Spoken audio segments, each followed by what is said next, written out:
আল্লাহর হাবিব সাল্লাল্লাহু আলাইহি ওয়াসাল্লামের বয়স তখন ৩৫। বয়স কত? মজার একটা ঘটনা খেয়াল করে শুনবেন। বয়স কত? ৩৫। কাবা ঘরের পুনর্নির্মাণ হবে। কাবা ঘরের ৪টা কর্নারের একটা কর্নার আছে আর রুকনুল হাজারিল আসওয়াদ, যেখানে হাজরা আসওয়াদ পাথর থাকে, ওইটাকে সরানো হয়েছে। এখন কাবা ঘরের নির্মাণ শেষ, ওই হাজরা আসওয়াদ পাথর নিয়ে এটার কর্নারের মধ্যে সেট করা হবে। কিন্তু কে রাখবে? কারণ হাজরা আসওয়াদ তো যেন তেন পাথর নয়, জান্নাতি পাথর। কিয়ামতের দিন এই পাথরের ভেতরে আল্লাহ একটা জিহ্বা দিবে, দুইটা চোখ দিবে। এই পাথর বলবে, আল্লাহ এই লোকগুলো আমারে চুমু দিয়েছিল, এর উসিলায় আজকে তুমি তার জান্নাতে ঢুকায় দাও। তো এটা অনেক সম্মানিত পাথর, এই পাথরকে বহন করাটাও সম্মানিত। ৪ দলের মক্কার ৪ নেতা বলে এই সম্মান আমরা হাতছাড়া করতে চাই না, কেউ এই পাথরে হাত দিতে পারবে না। এক নেতা কয় আমি নিব, আমি নিয়ে এটা কাবা ঘরে রাখবো। দ্বিতীয় নেতা বলে না, এই পাথর আমি অন্য কাউরে দেব না, এটা অনেক সম্মানের, অনেক প্রেস্টিজিয়াস ইস্যু, আমি এই পাথরটা হাতে নিয়ে কাবা ঘরে রাখবো। তৃতীয় নেতা বলে না, রক্তের গঙ্গা বইয়ে দেব, কিন্তু এই পাথর কাউরে দেব না। চতুর্থ নেতা বলে না, আমি নেব। কিলাকিলি আছে না নাই? পাথর কয়টা? নেতা কয়জন? ৪ জন। কিভাবে এই সম্মানিত পাথর নিয়ে সেট করবে? কেউ মীমাংসায় যেতে পারে না। এক মুরব্বী বলে, থাক আজকের জন্য এখানেই সবার মুলতবি, আগামী দিনে এই মসজিদুল হারামের দরজা দিয়ে প্রথম যে ঢুকবে সে সিদ্ধান্ত দিবে। আল্লাহর মেহেরবানি, এর পরের দিন এই পথ দিয়ে ছুটে এসেছে বিশ্বনবী মুহাম্মদ। সুবহানাল্লাহ পড়বেন না? সুবহানাল্লাহ পড়েন আওয়াজ করে। কামলিওয়ালা নবী প্রথম আসলেন, সবাই খুশি, জামিন রাদিনা বি। আরে আলামিন আসছে, আলামিন আসছে। সবাই বিশ্বনবীকে বললেন এই এই ঘটনা। কেউ তো পাথর ছাড়তে চায় না, পাথর হইল একটা, নেতা কয়টা? এখন কে এই পাথর নিয়ে রাখবে? এই নিয়ে মারামারি। আল্লাহর হাবিব সাল্লাল্লাহু আলাইহি ওয়াসাল্লাম বললেন, তাই হালুম্মা ইলাইয়া সাওবান, একটা কাপড় নিয়ে আসো, আমি এখনই সলিউশন করে দিচ্ছি। সুবহানাল্লাহ নাই? কাপড় নিয়ে আসা হলো। বিশ্বনবী বললেন, কই পাথর? সবাই বলল এই পাথর। আল্লাহর হাবিব সাল্লাল্লাহু আলাইহি ওয়াসাল্লাম মোবারক হাত দিয়ে পাথরটা তুললেন। ৪ নেতারে বললেন, ও ৪ নেতা, কাপড়ের ৪ কর্নারে তোমরা ধরো। ৪ নেতা কাপড়ের ৪ কর্নারের মধ্যে ধরলো। বিশ্বনবী নিজ হাতে পাথরটা নিয়ে কাপড়ের মাঝখানে রেখে দিলেন। এবার বিশ্বনবী আগে আগে যায়, ৪ নেতারে বললেন, ৪ কর্নার ধরে পাথরটারে নিয়ে আমার পেছনে পেছনে আসো। কাবার কাছে যে বিশ্বনবী আবার নিজ হাতে পাথরটা তুললেন, আবার নিজ হাতে কাবার ভেতরে রেখে দিলেন। পড়েন সুবহানাল্লাহ। সম্মান আসলে ৪ নেতার দিকে যায় নাই, সম্মান গিয়েছে বিশ্বনবীর দিকে। এতক্ষণ কাউরে দিবে না, এখন কেউই ধরতে পারে নাই, তারপরেও খুশি। সুবহানাল্লাহ কইবেন না? প্রথমে যে হাজরা আসওয়াদ পাথর ধরছে কে? বিশ্বনবী। কাপড়ে রাখছে কে? বিশ্বনবী। আবার কাপড় থেকে উঠিয়ে হাজরা আসওয়াদের পাথরটারে কাবার ভেতরে ঢুকাইছে কে? সুবহানাল্লাহ কইবেন না? সব সম্মান গেল বিশ্বনবীর হাতে, সব স্টেটাস গেল বিশ্বনবীর হাতে। ৪ নেতা কাপড়ের কিনারা ধইরাই খুশি। এইটাই বলে নেতৃত্বের গুণাবলী। চিল্লায় বলো ঠিক কিনা? কনফ্লিক্ট রিজলভিং অ্যাবিলিটি, বিরোধ নিষ্পত্তি করার কোয়ালিটি থাকা চাই, তবেই তিনি নেতা। কি কারিশমা দেখছেন? What a charismatic leader. এতক্ষণ রক্তের বন্যা বইয়ে দিবে, কাউরে দিবে না পাথর। এখন কেউই ধরতে পারে নাই, কিন্তু স্লোগান দিতেছে জিন্দাবাদ। আসরা নাই? নেতা হইলে এরকম নেতা হইতে হবে। মদিনাতে আউস আর খাজরাজ গোত্রের যুদ্ধ ১২০ বছরে। কয় বছর? কেউ থামাতে পারে না, রক্তক্ষয়ী যুদ্ধ। আল্লাহর হাবিব সাল্লাল্লাহু আলাইহি ওয়াসাল্লাম মক্কা থেকে মদিনায় এসে ৭ দিনের ব্যবধানে ১২০ বছরের যুদ্ধ থামাইয়ে দিলেন। এতদিনে এই গোত্রের লোকের সাথে এই গোত্রের কোনো বিয়ে নাই, এই গোত্রের লোকের সাথে এই গোত্রের কোনো অর্থনৈতিক লেনদেন নাই। বিশ্বনবী যখন আউস খাজরাজের যুদ্ধ থামিয়ে দিলেন, মদিনাতে আনন্দের ধুম পড়ে গেল, নতুন নতুন উৎসবের ধুম পড়ে গেল। সব ভাই ভাই। নেতা হইলে এরকম নেতা হইতে হবে, কোনো মারামারি থাকতে পারবে না সমাজে। চিল্লায় কোন ঠিক কিনা? নেতা আসলেই সমাধান, নেতা আসলেই। সহিহ বুখারীতে একটা কিতাব আছে, কিতাবুস সুলহ, মীমাংসার অধ্যায়। একটা বাব আছে, বাবু কওলিল ইমামি লি আসহাবিহি ইযহাবু বিনা নুসলিহ বাইনাহুম। ইমাম সাহেবের এই কথা যে আমাদেরকে নিয়ে চলো, আমরা মিলাই দেব, এটা আল্লাহ রাসূল সাল্লাল্লাহু আলাইহি ওয়াসাল্লামের একটা বিখ্যাত ডায়ালগ। ডায়ালগটা কি খেয়াল করে শুনেন। যুদ্ধ মারামারি আর ঝগড়া শুনলেই আল্লাহ রাসূল সাল্লাল্লাহু আলাইহি ওয়াসাল্লাম বলতেন ইযহাবু বিনা নুসলিহ বাইনাহুম। আরে আমরা আছি তো, আমগরে নিয়ে যাও না, আমরা মিলাই দিব। সুবহানাল্লাহ পড়েন। মারামারি দেখলে বিশ্বনবী মিলায় দিতেন। আল্লাহর হাবিব সাল্লাল্লাহু আলাইহি ওয়াসাল্লাম বলতেন, আলা উখবিরুকুম বিআফদালি দারাজাতিন মিনাস সালাতি ওয়াস সিয়ামি ওয়ান নুসুক, রোজা, নামাজ, সালাতের চেয়ে বড় একটা সওয়াবের কাজ আছে, ওটা কি আমি তোমাদের বলবো না? সাহাবারা বললেন, সেটা আবার কি? বিশ্বনবী বললেন, ইসলাহু যাতিল বাইন, দুইজন ঝগড়া করতেছে, তুমি ঝগড়া না লাগায় দিয়া মিলাই দিবা, এর চেয়ে ভালো কাজ হয় না। জোরে কোন ঠিক কিনা? সবচেয়ে শ্রেষ্ঠ কাজ। নোয়াখালীতে আগুন লাগলে আপনারা কি দিয়ে নিবা? কি দিদায়? পানি। অনেকে ওই জায়গায় তেল ডালে। জ্বলতেছে কি? আগুন। আগুন নিবানোর জন্য ঢালবেন কি? অনেকে ঢালে কি? তেল।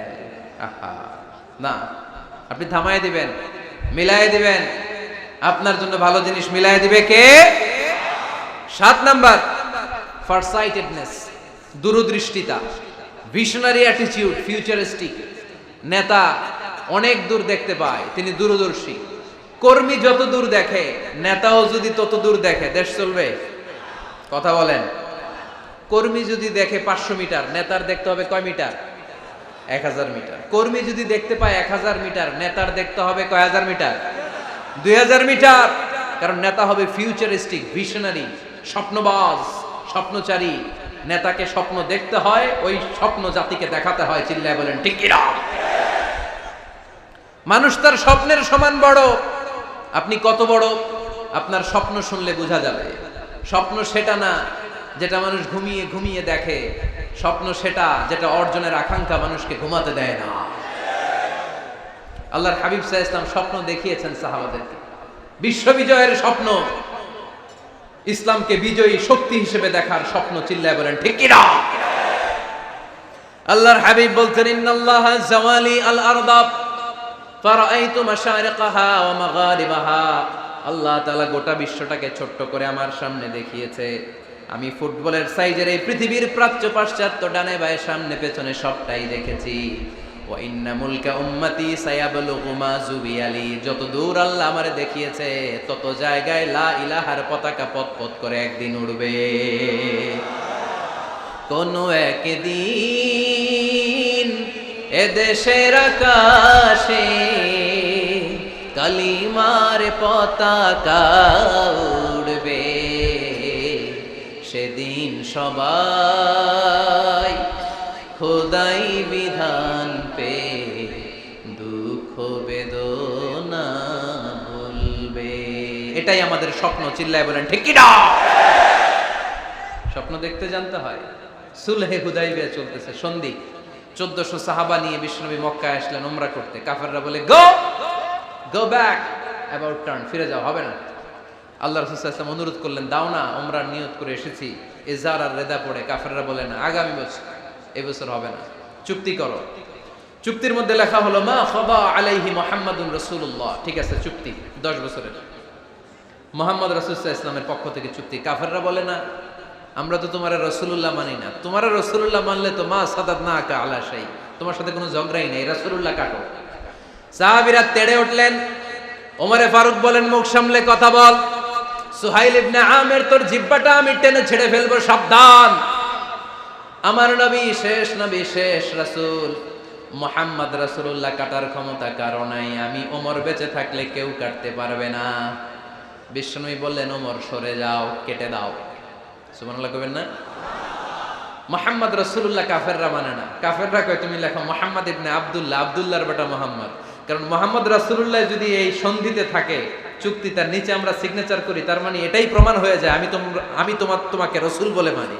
আমরা কাফেররা তোমাকে রাসূল বলে মেনে নিয়েছি। নো, তোমরা রাসূল বইরা মানলে তো খেলা এখানেই শেষ।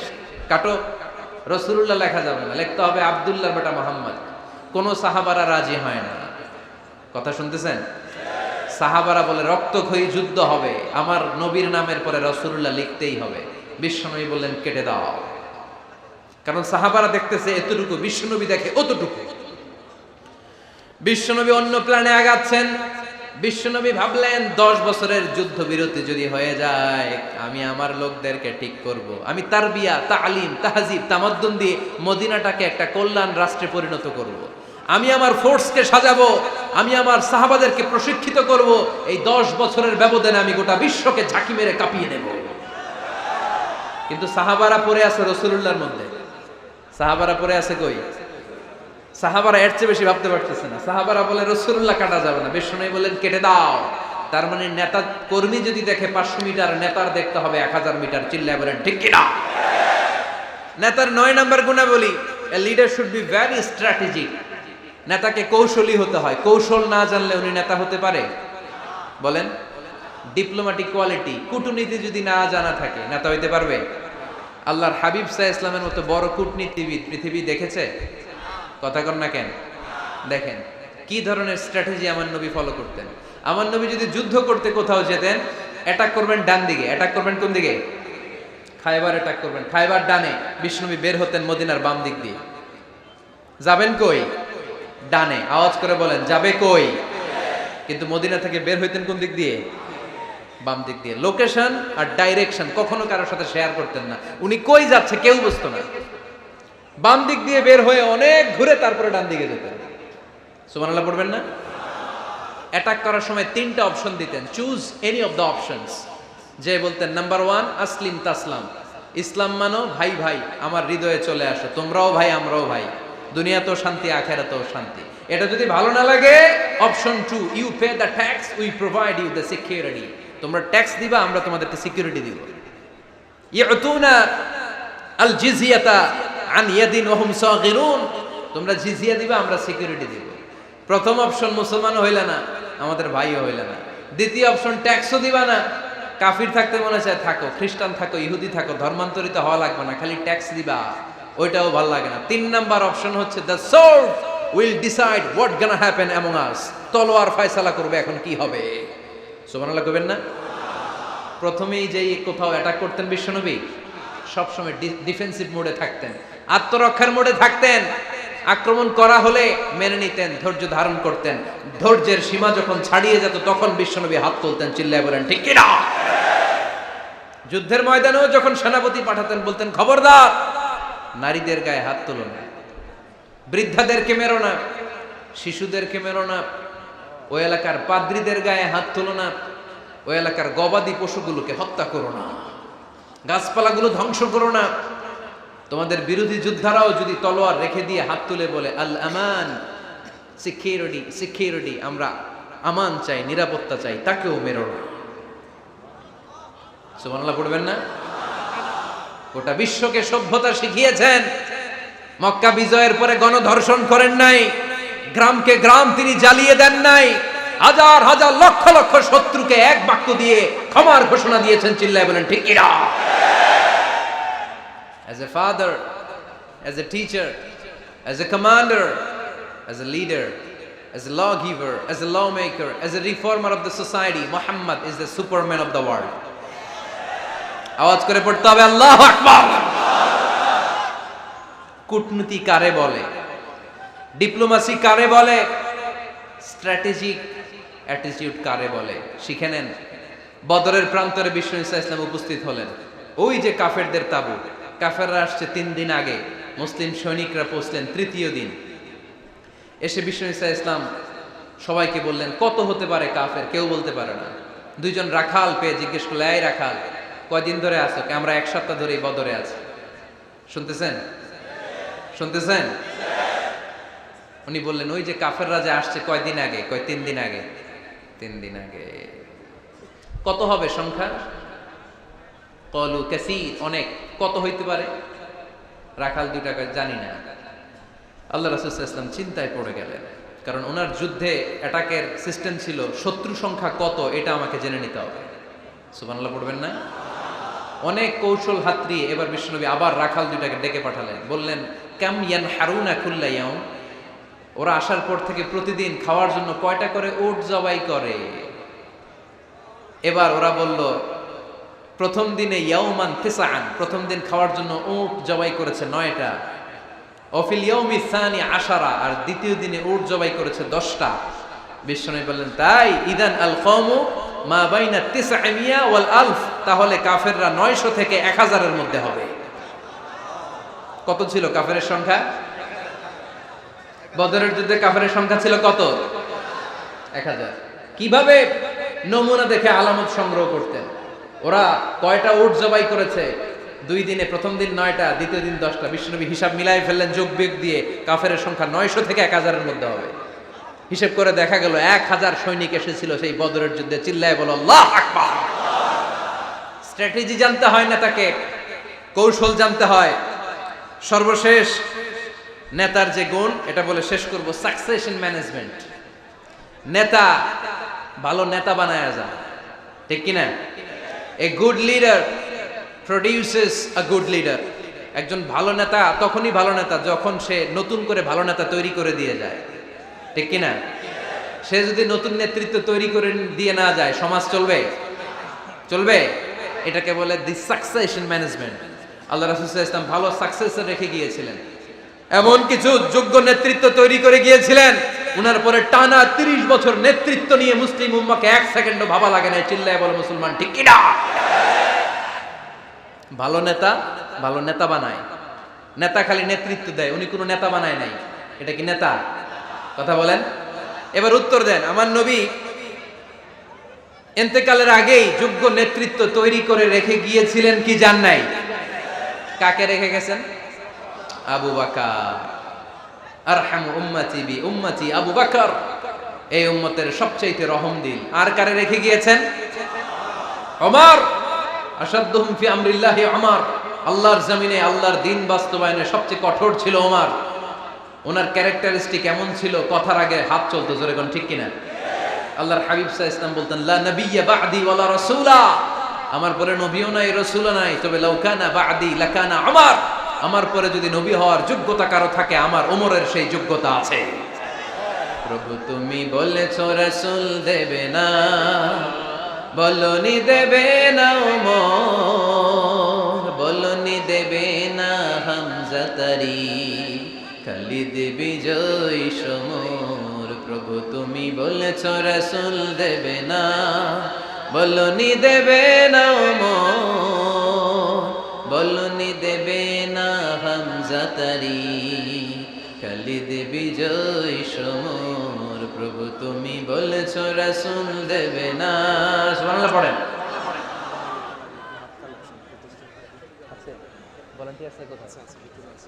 এই উঠতেছেন কেন?